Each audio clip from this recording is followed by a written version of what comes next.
I had a unique opportunity in recent weeks to travel to the USA and be a part of a global network of leaders in the disability field. Shayne also attended with me. So my name's Shayne Scott. My role here at Amicus is the Operations Manager. I oversee all NDIS service delivery. I was fortunate to be able to go over to the US. The conference was held in Washington. At the conference there's specific topics of interest that we can choose. So I went along to a leadership exchange which focused on leadership at all levels within the disability sector. The name of the conference program is the International Initiative for Disability Leadership. So I had the opportunity to meet in Boston with a group of CEOs and senior leaders from across the world, and we were really focused on the topic of self-direction. Amicus was the only provider from our region in attendance and one of few Victorian organisations that have been involved, and I've been lucky enough to be involved in this network for almost 10 years now.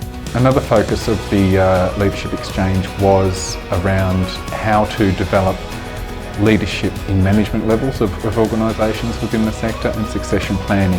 One of the reasons that I chose the exchange in Boston and to focus on self-direction is that self-direction is actually one of the values of Amicus. And for me it was really interesting to see how the theme of self-direction is being applied across the world.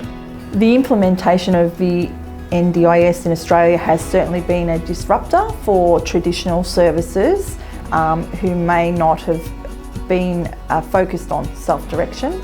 And I guess there were many examples around the world where there is a movement that sees people with a disability in the driver's seat of their lives and their services, and that was very encouraging to see.